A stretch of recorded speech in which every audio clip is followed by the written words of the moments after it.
أعوذ بالله من الشيطان الرجيم بسم الله الرحمن الرحيم ومن أهل الكتاب من إن تأمنه بقنطار يؤده إليك ومنهم من إن تأمنه بدينار لا يؤده إليك إلا ما دمت عليه قائما ذلك بأنهم قالوا ليس علينا في الأميين سبيل ويقولون على الله الكذب وهم يعلمون بلى من أوفى بعهده واتقى فإن الله يحب المتقين صدق الله العظيم۔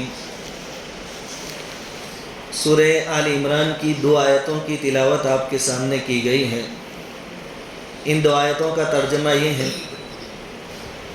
کہ اہل کتاب میں کچھ لوگ تو ایسے ہیں کہ اگر تم ان کے پاس دولت کا ایک ڈھیر بھی امانت کے طور پر رکھو تو وہ تمہیں واپس کر دیں گے، اور انہی میں سے کچھ ایسے بھی ہیں کہ اگر 1 دینار کی امانت بھی ان کے پاس رکھواؤ تو وہ تمہیں واپس نہیں دیں گے، الا یہ کہ تم ان کے سر پر کھڑے رہو۔ ان کا یہ طرز عمل اس لیے ہے کہ انہوں نے یہ کہہ رکھا ہے کہ امیوں کے ساتھ معاملہ کرنے میں ہماری کوئی پکڑ نہیں ہوگی، اور اس طرح وہ اللہ پر جان بوجھ کر جھوٹ باندھتے ہیں۔ بھلا پکڑ کیوں نہیں ہوگی؟ قاعدہ یہ ہے کہ جو اپنے عہد کو پورا کرے گا اور گناہ سے بچے گا تو اللہ تعالیٰ ایسے پرہیزگاروں سے محبت کرتے ہیں۔ گزشتہ کل ہم نے یہودیوں کی دینی لائن سے خیانت کے بارے میں جانا تھا۔ دینی لائن میں خیانت یہ تھی کہ وہ تورات کا بھی انکار کرنے والے تھے، یعنی اس کے اندر جو حضور صلی اللہ علیہ وسلم کی نشانیاں تھیں اس کو چھپاتے تھے، تورات میں تحریف کرتے تھے، یعنی رد و بدل کرتے تھے، کبھی لفظوں کے اعتبار سے کبھی معانی کے اعتبار سے۔ اور ایک اور طریقہ یہ تھا کہ کچھ لوگ دین کے شروع میں مسلمان ہو جاتے تھے اور شام ہوتے ہوتے کفر اختیار کر لیتے تھے تاکہ ایمان والوں کو شک میں مبتلا کریں۔ یہ دینی لائن کی ان کی کجروی اور ٹیڑھاپن تھا۔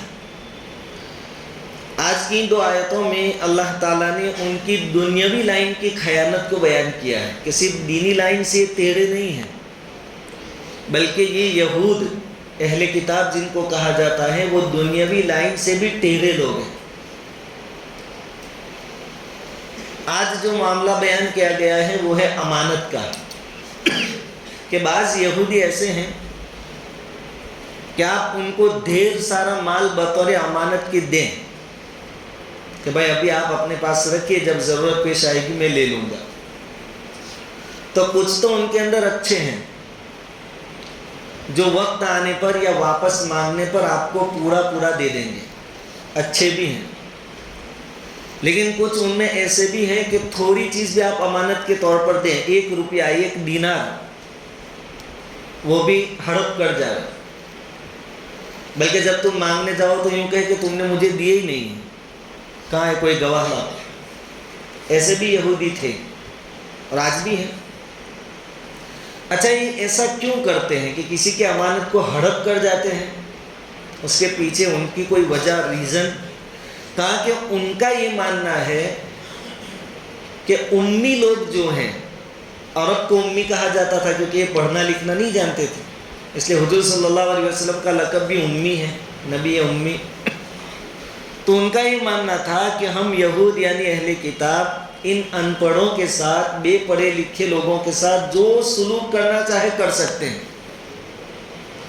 ہم ان کے ساتھ جو کریں گے اس کی کوئی پکڑ دکڑ ہوگی نہیں۔ پھر ان سے پوچھا جاتا کہ یہ کہاں سے لائے تم؟ کہا کہ اللہ نے تورات میں لکھا ہے۔ اللہ تعالیٰ فرماتے ہیں کہ دیکھو کتنی نکمی قوم ہے کہ مجھ پر جھوٹ باندھتے ہیں، میں نے کہا تورات میں ایسا لکھا ہے۔ اللہ تعالیٰ فرماتے ہیں کہ کوئی بھی آدمی ہو، مسلمان ہو غیر مسلم ہو، امانت کی چیز چھوٹی ہو یا بڑی ہو، لیکن یہ قاعدہ پہلے سے چلا آ رہا ہے کہ مانگنے پر یا وقت آنے پر اس کو واپس کرنا پڑے گا. اور اللہ تعالیٰ انصاف کرنے والا بادشاہ وہ ایسا حکم کیسے دے سکتا ہے کہ عرب کا مال کھا جاؤ اور تمہاری کوئی پکڑ دھکڑ نہیں ہوگی. یہ باتیں اللہ رب العزت نے ان 2 آیتوں میں بیان فرمائی ہے. عہد جو ہے جس کو کہتے ہیں وعدہ، بلا من اوفا بعہدہ، ہاں جو کوئی اپنے وعدے کو پورا کرے گا اس کا پورا کرنا ضروری ہے. کسی بھی لائن کا آپ نے کسی سے عہد کیا، وعدہ کیا، تو اس کا وہ وقت آنے پر پورا کرنا ضروری ہے. کیونکہ قرآن کہتا ہے یا ایھا الذین آمنوا اوفوا بالعقود، اے ایمان والو پورا کرو اپنے عہدوں کو، اپنے وعدوں کو. دوسری جگہ فرمایا ان العہد کان مسئولا، عہد یعنی وعدوں کے بارے میں سوال کیا جائے گا کہ تم نے جو وعدے کیے تھے وہ پورے کیے یا نہیں کیے. اس لیے اس معاملے میں ہمارے لیے بھی سبق ہے کہ ہم کہیں یہود جیسا طریقہ اختیار نہ کریں کہ وعدہ کرتے تو کر لیں. خاص کر کے آج کے دور میں پیسوں کے معاملات، ابھی دے دے 10,000 روپے 5 دن میں مل جائیں گے انشاءاللہ، پھر 5 دن کے بعد 1-2 دن رک جا بھی دیتا ہوں انشاءاللہ، بس آج شام کو دیکھتا ہوں. ایسا نہ کریں. ان العہد کان مسئولا. اور یہ صرف پیسوں کے معاملے میں نہیں ہے، ہر لائن سے کوئی بھی آپ نے وعدہ کیا، عہد کیا، اس کا پورا کرنا ضروری ہے. اس آیت کے اندر پہلی جماعت یہودیوں کی وہ بیان کی گئی اہل کتاب کی جس میں اچھے لوگ بھی ہیں. ان سے کون لوگ مراد ہیں؟ جن کے بارے میں کہا گیا کہ آپ ڈھیر سارا مال ان کے پاس بطور امانت کے رکھیں تو وہ مانگنے پر تم کو واپس کر دیں گے، کوئی ٹینشن کی بات نہیں. حالانکہ اس وقت مسلمان نہیں تھے، اہل کتاب تھے، یہودیت پر قائم تھے، تو بھی ان کے اندر امانت داری تھی. تو مفسرین کہتے ہیں کہ یہی وہ لوگ ہیں جن کو بعد میں چل کر اللہ نے ایمان کی دولت عطا فرمائی. اس لیے کہا جاتا ہے کہ نیکی نیکی کے راستے پر ڈالتی ہے. ان کے اندر امانت داری تھی تو اللہ تعالیٰ نے دینداری بھی عطا فرمائی. وہ کون تھے؟ حضرت عبداللہ بن سلام رضی اللہ تعالیٰ عنہ ہیں. وہ اہل کتاب میں سے تھے، یہودی تھے، بلکہ عالم تھے، لیکن ان کے اندر امانت داری پہلے سے تھی. اسلام میں بعد میں داخل ہوئے حضور کے ہجرت کر کے مدینہ تشریف لے جانے کے بعد، لیکن امانت داری ان کے اندر پہلے سے تھی. ایک مرتبہ حضرت عمر رضی اللہ تعالیٰ عنہ نے اپنے دور خلافت میں، یعنی حضور صلی اللہ علیہ وسلم کے اس دنیا سے تشریف لے جانے کے کئی زمانے کے بعد، کئی سالوں کے بعد، حضرت عمر رضی اللہ تعالیٰ عنہ نے ان سے پوچھا کہ اب تو تم مسلمان ہو گئے ہو، عبداللہ بن سلام رضی اللہ تعالیٰ عنہ سے تم مسلمان ہو گئے ہو، اب تو تم ہمارے بھائی ہو، ایک بات سچ بتانا، جب تم مسلمان نہیں تھے اس وقت تم نبی کو نبی مانتے تھے؟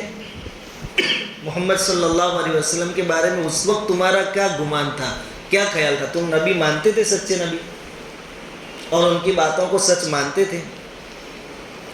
حضرت عبداللہ بن سلام رضی اللہ تعالیٰ عنہ نے جواب دیا کہ امیر المومنین، مجھے اپنی اولاد کے بارے میں تو شبہ ہو سکتا تھا کہ یہ میری ہے کہ نہیں، لیکن حضور کی ایک ایک بات پر ذرہ برابر شبہ نہیں تھا. جب میں یہودی تھا تب بھی حضور پر میرا ایمان تھا کہ یہ سچے نبی. ان لوگوں کے بارے میں قرآن کہتا ہے کہ یہودیوں میں اور اہل کتاب میں ایسے لوگ بھی ہیں جو امانت دار ہیں، ہر معاملے میں امانت روا رکھتے ہیں، خیانت نہیں کرتے، بات ہو، کوئی چیز ہو، اس کو پورا کرتے. اسی طرح شریعت کے اندر، شریعت اسلام میں شادی شدہ مرد اور شادی شدہ عورت اگر زناکاری کرے اور پکڑے جائے اور اسلامی حکومت ہو تو ان کی سزا کیا ہے؟ رجم کرنا، یعنی کھڈا کھود کر ان کو کھڑا کریں گے اور پتھر مار مار کر ان کو ختم کر دیں گے، ان کی دنیاوی سزا ہے. تو یہودیوں میں کوئی ایسا معاملہ پیش آتا تو یہودی پادری جو ہوتے تھے وہ آدمی دیکھ کر فیصلہ کرتے تھے. مالدار ہوتا تو کہتے کہ نہیں تمہارے لیے رجم نہیں ہے، تورات میں ایسا کوئی حکم نہیں. حضور صلی اللہ علیہ وسلم نے ان سے پوچھا تھا، حضرت عبداللہ بن سلام رضی اللہ تعالیٰ عنہ سے، کہ آپ کی کتاب کے اندر یعنی تورات کے اندر رجم کی آیت تھی؟ انہوں نے کہا کہ ہاں، تورات کے اندر بھی یہی حکم تھا کہ شادی شدہ مرد اور شادی شدہ عورت اگر زناکاری کرتے ہیں تو ان کو رجم کیا جائے. یہ ان کی امانت داری تھی. اسی طرح غیر لوگ بھی حضور صلی اللہ علیہ وسلم کے زمانے میں جو تھے بعض امانت دار تھے. حضور صلی اللہ علیہ وسلم کی ایک لاڈلی بیٹی حضرت زینب رضی اللہ تعالیٰ عنہ کا نکاح ہوا تھا حضرت ابو العاص بن ربیع رضی اللہ تعالیٰ عنہ سے. ابو العاص بن ربیع یہ حضور کے ایک داماد ہیں، لیکن وہ پہلے مسلمان نہیں ہوئے تھے. حضور ہجرت فرما کر مدینہ تشریف لے گئے. پھر غزوہ بدر کا موقع آیا جس میں مسلمانوں کو اللہ تعالیٰ نے فتح عطا فرمائی، جیت عطا فرمائی. تو یہ اس وقت مشرکین کی طرف سے لڑنے کے واسطے آئے تھے، حضور کے داماد حضرت زینب کے شوہر، اور پکڑے گئے تھے. 70 لوگ قید کیے گئے تھے 70 غزوہ بدر میں، پکڑے گئے تھے. چونکہ حضور صلی اللہ علیہ وسلم کی بیٹی ان کے نکاح میں تھی اور وہ تھی مکہ میں، وہ ابھی ہجرت کر کے مدینہ نہیں آئی تھی. تو حضور صلی اللہ علیہ وسلم نے ان سے کہا دیکھو ایک تو تم داماد تو ہو لیکن لڑنے کے واسطے آئے ہو اور اوپر سے قید ہو کر ہمارے ہاتھ میں آئے ہو. تب ایک کام کیجئے، اگر اپنی جان بچانا چاہتے ہیں تو دوسرے جو قیدی فدیہ دیں گے وہ تو تم کو دینا پڑے گا خود کو چھڑانے کے واسطے. یہ تو رولز ہے، داماد کی وجہ سے رعایت نہیں. لیکن ایک اور کام آپ کو یہ کرنا ہے کہ ہم آپ کو چھوڑ دیں گے، آپ مکہ جا کر میری بیٹی کو مدینہ بھیج دیں گے. انہوں نے وعدہ کیا. غیر مسلم تھے، ابھی تک مسلمان نہیں ہوئے تھے، لیکن غیر مسلم ہونے کے باوجود جب یہ مکہ واپس آئے تو انہوں نے حضور صلی اللہ علیہ وسلم کی بیٹی حضرت زینب رضی اللہ تعالیٰ عنہ کو مدینہ بھیج دیا. تو حضور صلی اللہ علیہ وسلم نے ان کی تعریف فرمائی کہ کتنے اچھے آدمی ہیں کہ انہوں نے اپنے وعدے کو پورا فرمایا. پھر بعد میں اللہ رب العزت نے ان کو بھی ایمان کی دولت عطا فرمائی، یہ بھی صحابی بن گئے. اسی طرح غیر لوگوں میں امانت دار لوگ پیدا ہوئے. اس کی ایک مثال کہ حضور صلی اللہ علیہ وسلم اور صدیق اکبر رضی اللہ تعالیٰ عنہ ہجرت کر کے جب مکہ المکرمہ سے نکلے، صدیق اکبر کے گھر پر تھے، پھر وہاں سے غار میں چھپ گئے تھے 3 دن تک. ادھر مکہ کے جو قریش بڑے بڑے سردار تھے انہوں نے انعامات کا اعلانات کیے تھے. 100 اونٹ کا انعام تھا جو کوئی ڈھونڈ کر لائے حضور صلی اللہ علیہ وسلم کو. جب آپ اور صدیق اکبر رضی اللہ تعالیٰ عنہ مدینہ کی طرف نکلے تو عام جو راستہ تھا وہ اختیار نہیں کیا، الگ راستے سے گئے. تو آپ کو ڈھونڈنے کے لیے کئی لوگ نکلے تھے مکہ والے، کیونکہ 100 اونٹ اس زمانے کے، اونٹ سب سے قیمتی سامان اس زمانے کے، اور ایسے 100 اونٹ ملنے والے تھے. تو ان کو ڈھونڈتے ڈھونڈتے سراقہ بن مالک یہ بھی نکلے تھے ڈھونڈنے کے واسطے. اور یہ سراقہ بن مالک تو ڈھونڈتے ڈھونڈتے قریب بھی پہنچ گئے تھے اور انہوں نے دیکھ بھی لیا تھا حضور کو اور صدیق اکبر رضی اللہ تعالیٰ عنہ. اب جب قریب ہوئے ان کے ارادے تو برے تھے کہ ان کو پکڑ کر مکہ والوں کے حوالے کر دے اور انعام لے لیں، لیکن اللہ نے ان کی تقدیر میں کچھ اور منظور کر رکھا تھا. ان کے گھوڑے کے پیر دھس گئے زمین میں، یا اونٹ ہوگا تو اونٹ کے پیر دھس گئے. پھر انہوں نے حضور سے گر گرا کر التجا کی کہ میرے لیے دعا کرو، میں واپس چلا جاتا ہوں.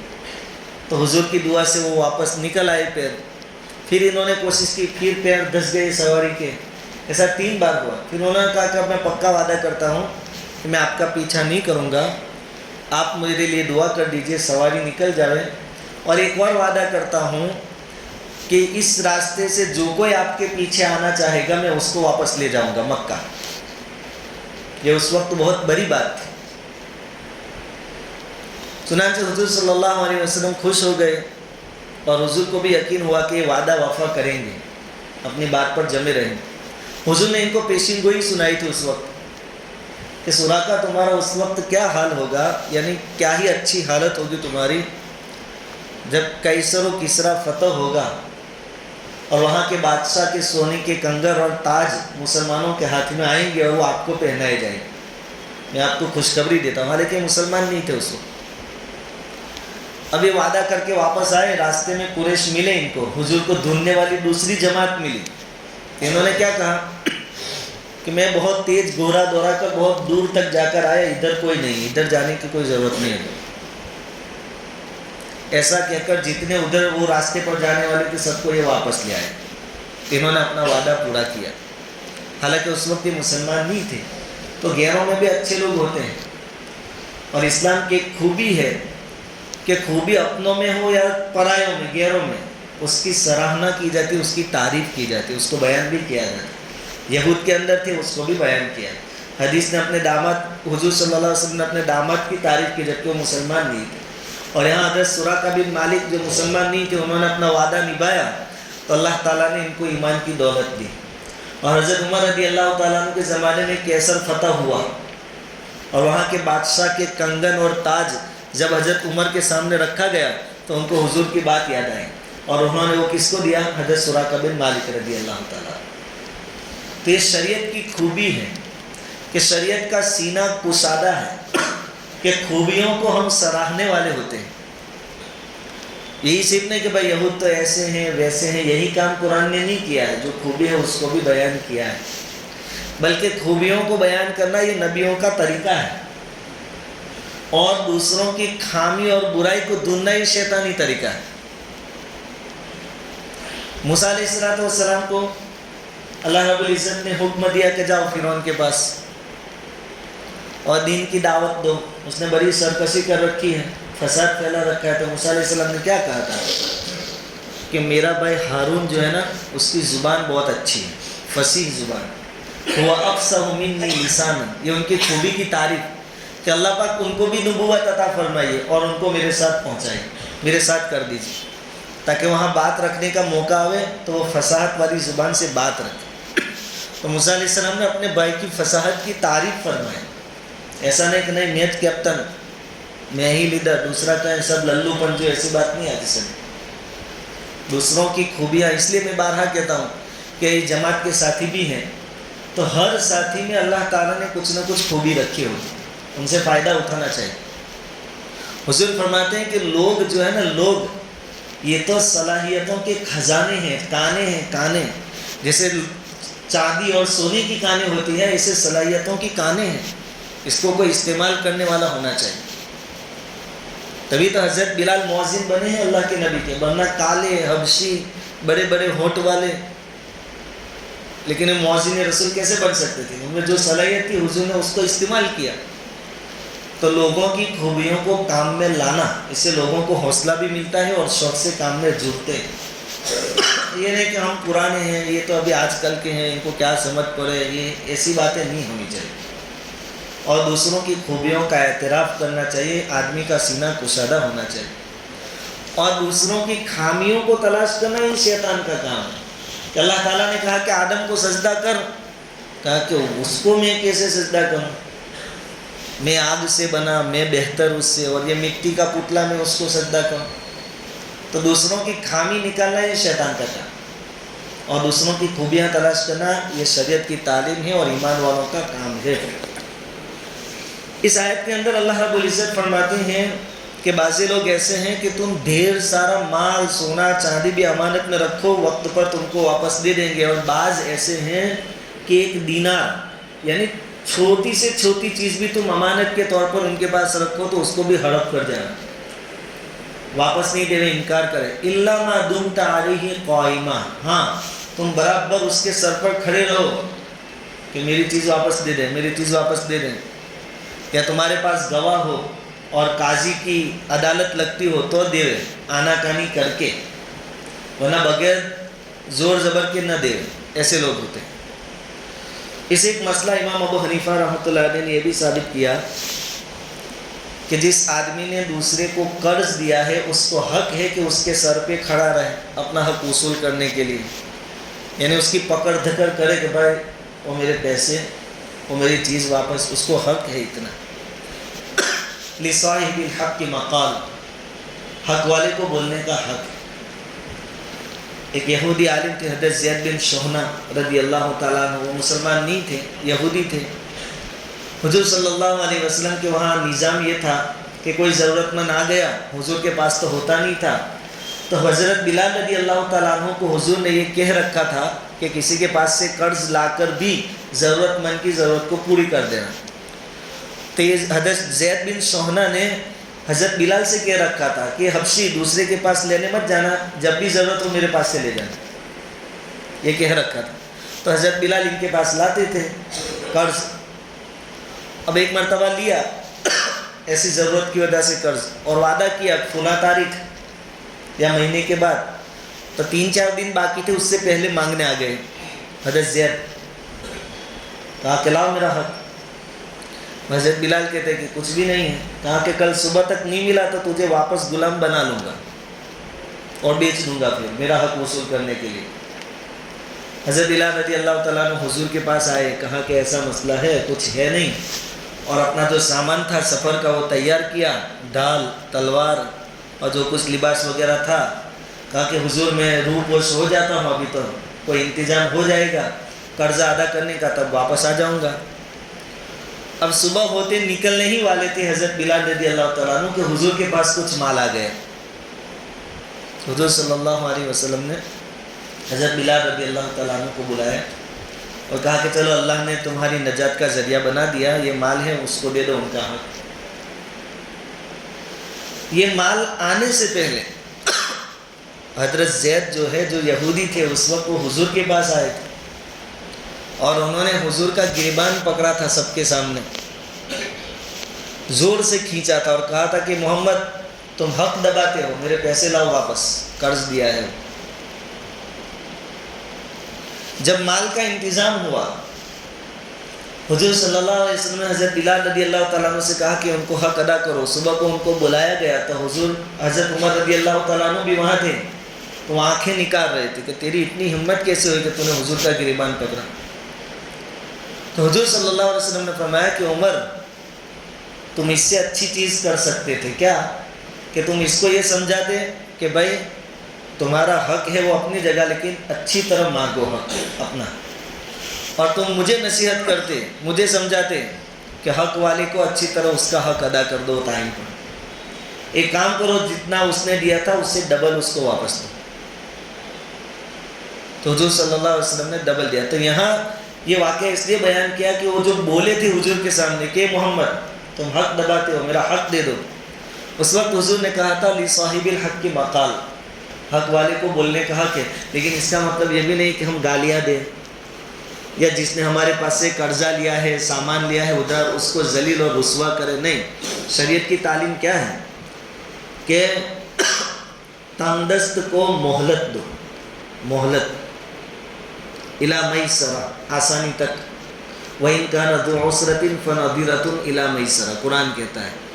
بنی اسرائیل میں ایک بیپاری آدمی تھا، تاجر، بہت گنہگار آدمی تھا، لیکن اس نے اپنے جو کام کرنے والے بندے تھے اپنی دکان میں، اپنی تجارت میں، ان کو کہہ رکھا تھا کہ دیکھو کوئی غریب آوے اور ادھار مانگے تو دے دینا، اور جو وعدہ کرے اس وقت پر اگر ادا نہ کر سکے پیسے تو بھی اس کے ساتھ نرمی سے معاملہ کرنا. اور کوئی نیک عمل اس کے پاس نہیں تھا. لیکن وہ آدمی مر گیا تو اللہ تعالیٰ نے اس سے فرمایا کہ تو لوگوں کے ساتھ احسان کا سلوک کرتا تھا، میں زیادہ حقدار ہوں کہ میں سب کے ساتھ احسان کا سلوک کروں، جا میں نے تجھے جنت دے دی. وہاں نمازیں اور تہجد اور سب نہیں تھا اس کے پاس، لیکن لوگوں کے ساتھ نرمی کا سلوک کیا، اللہ تعالیٰ نے اس کی مغفرت فرما دی. اس لیے آسانی کا معاملہ کریں. اس کے بعد ایک اور چیز کہ ایسے ایسے لوگ گزرے ہیں جنہوں نے وعدوں کو پورا کیا ہے اور وعدہ پورا کرنے میں 100% کوشش کی ہے، اور جس کی نیت ہوتی ہے اللہ تعالیٰ ان کاموں کو پورا کروا دیتے ہیں. کسی نے قرض لیا، اب نیت ہے کہ ادا کرنا ہی کرنا ہے اور فلاں وقت پر ادا کرنا ہے، تو اس کے ساتھ اللہ کی مدد شامل حال ہوتی. بخاری شریف میں ایک روایت ہے، حضور صلی اللہ علیہ وسلم فرماتے ہیں کہ بنی اسرائیل میں 2 آدمی تھے، ایک کو پیسوں کی ضرورت پیش آئی تو وہ دوسرے کے پاس گیا اور کہا کہ بھائی کچھ پیسوں کی ضرورت ہے بطور قرض کے مجھے دے. اس آدمی نے کہا کہ پیسے تو دیتا ہوں لیکن کوئی گواہ لاؤ. تو اس آدمی نے کہا میں غریب آدمی، میرے معاملے میں گواہ کون بنے گا، اللہ گواہ ہے، اللہ گواہ. اس نے کہا ٹھیک ہے لیکن کوئی کفیل لاؤ. کفیل یعنی اگر تو وقت پر پیسے نہ دے تو وہ آدمی دے گا، حوالہ لینے والا کوئی نہ، کفالت کرنے والا کفیل، کہاں کہ گواہ نہیں ہے تو کفیل کہاں سے ہوگا، کون میری ذمہ داری لے گا؟ اللہ کفیل ہے۔ تو اس نے اپنا کفیل بھی اللہ کو بنایا اور اپنا گواہ بھی اللہ کو بنایا۔ اس نے اس کو رقم دی، اس آدمی نے وعدہ کیا کہ فلاں وقت فلاں دن فلاں تاریخ کو تجھے تیرے پیسے واپس مل جائیں گے۔ اب اس نے محنت کی، انتظام کیا، پیسوں کا بندوبست ہو گیا۔ اب جو تاریخ کا وعدہ تھا اس تاریخ کو وہ اپنے گھر سے نکلا، لیکن اس کے پاس پہنچنے کے لیے بیچ میں دریا تھا، سمندر تھا، اور اتفاق سے اس دن کوئی کشتی نہیں ملی اس کو۔ اب اس کو اپنے وعدے پر یہ تھا کہ مجھے وقت پر وعدہ پورا کرنا ہے کسی طرح، یہ پریشان ہوا کہ کشتی بھی نہیں ہے اور میں کیا کروں گا۔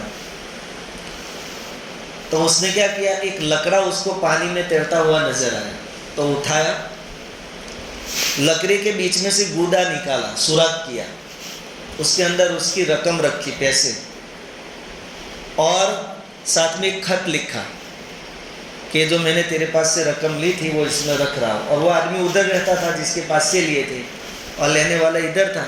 تو اس نے اللہ کا نام لے کر اللہ سے بات کی کہ اللہ تجھے میں نے گواہ بنایا تھا اور تجھے کفیل بنایا تھا، میں نہیں چاہتا کہ جس کی ضمانت تو نے لی ہو اس معاملے میں آگے پیچھے ہوں، تو یہ امانت اس کے مالک تک پہنچا ہے، یہ فکر ہوتی ہے۔ اب آگے راستے کیسے ہوتے ہیں؟ وہ آدمی ادھر بیٹھ کر انتظار کرتا رہا، اس دن کوئی کشتی کوئی جہاز اس کو نظر نہیں آیا۔ اب یہ آدمی پورا دن بیٹھ کر کنتال کر واپس ہونے والا تھا کہ ایک لکڑا اس کو نظر آیا پانی میں۔ تو اس نے سوچا کہ کچھ نہیں تو لکڑا گھر لے جاؤں، اس کو پھاڑ کے ٹکڑے کر کے جلانے کام آئے گا کم سے کم۔ تو وہ لکڑا اس نے اٹھایا، گھر آیا، اور اس کو جب اس نے کلہاڑی وغیرہ سے توڑا، ٹکڑے کیے، تو اس میں سے وہ چٹھی نکلی اور پوری کا وال کے جو رقم رکھی ہوئی تھی وہ نکلی، اور اس کے اندر لکھا ہوا تھا کہ میں نے چونکہ اللہ کو گواہ بنایا تھا، اللہ کو کفیل بنایا تھا، لیکن آج کسی کشتی کا انتظام نہیں ہوا تو میں اللہ پر بھروسہ کر کے یہ چھوڑتا ہوں فلاں آدمی کے نام۔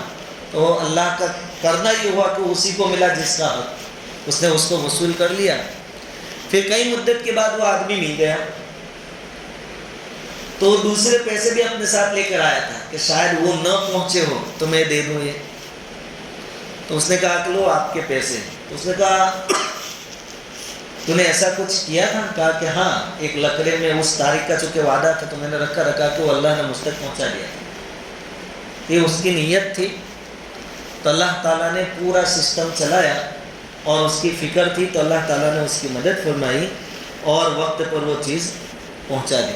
کاروبار کی لائن میں بھی حضور صلی اللہ علیہ وسلم کا یہی ارشاد ہے کہ اللہ تعالیٰ فرماتے ہیں کہ جب دو آدمی کاروبار شروع کرتے ہیں، کام دھندا شروع کرتے ہیں، تو جب تک ان لوگوں کی یعنی دونوں کی نیت ٹھیک ہوتی ہے، اللہ تعالیٰ فرماتے ہیں کہ تیسرا میں ہوتا ہوں ان کے ساتھ، یعنی ان کے کاروبار میں، کام کاج میں برکت ہوتی ہے۔ اللہ ساتھ ہو یعنی اللہ کی مدد، برکت ہوتی ہے، کاروبار چل پڑتا ہے، نیتیں صاف ہوں۔ باقی دوسرے کا کر ڈالنے کی نیت ہو تو دھندا بالکل ختم ہو جاتا ہے۔ اور آگے حدیث میں حضور صلی اللہ علیہ وسلم فرماتے ہیں کہ اللہ تعالیٰ فرماتے ہیں کہ جب ان کی نیتوں میں خرابی آ جاتی ہے ایک دوسرے کے بارے میں، تو اللہ تعالیٰ فرماتے ہیں کہ میں اپنے آپ کو وہاں سے الگ کر لیتا، پھر دھندے میں برکت رہتی نہیں ہے۔ اس لیے عہد وعدوں کو پورا کرنے کی فکر کرے، یہودیوں کی طرح نہ بنے کہ یا تو انکار کر دے، امانت میں خیانت کرے، ایسے نہ بنے۔ آگے اللہ تعالیٰ فرماتے ہیں کہ یہودیوں کی بہت بڑی برائی یہ ہے، ذَلِكَ بِأَنَّهُمْ قَالُوا لَيْسَ عَلَيْنَا فِي الْأُمِّيِّينَ سَبِيلٌ، کہ وہ ان کا یہ ماننا ہے، یہ کہنا ہے کہ ہم امی لوگوں کو یعنی ان پڑھ لوگوں کو جس طرح ان کے ساتھ سلوک کرنا چاہے کر سکتے ہیں، ہماری کوئی پکڑ دھکڑ ہونے والی نہیں ہے۔ یہ ان کا ماننا ہے، آج بھی یہ نالائق قوم آج بھی ایسا مانتی ہے کہ ہم اللہ کے لادلے ہیں، اللہ کے چہیتے ہیں، جنت ہماری ہے، ہم جنت کے ٹھیکیدار ہیں، ہمارے سوا جو کوئی بھی ہے ان کے ساتھ ہم کچھ بھی سلوک کریں، ان کا مال لوٹ لیں، ان کے ساتھ بدسلوکی کریں، ہمیں کوئی عذاب ہونے والا نہیں ہے۔ تبھی تو ابھی جو لڑائی چل رہی ہے فلسطین کی، ان کے دماغ کتنے خراب ہے، آپ اندازہ لگائیے کہ کچھ یہودی سپاہی فلسطینی مکانات میں گھسے. اب مکان میں کیا ہوتا ہے, عورتوں کے کپڑے ملے ان کو, تو عورتوں کے انڈر ویئر نکالے, اس کی تصویر ڈالے ٹویٹر پر, کہا دیکھو ہم اس کے مالک بن گئے. یہ ان کا ذہن, اتنی خراب سوچ والی قوم ہے. تو ان کا تو پہلے سے ہی ماننا ہے کہ ہم دوسروں کے ساتھ جو بھی کریں ہمیں کوئی پکڑ دکڑ کا مسئلہ نہیں ہے, ہم تو سب بخشے بخشا ہے.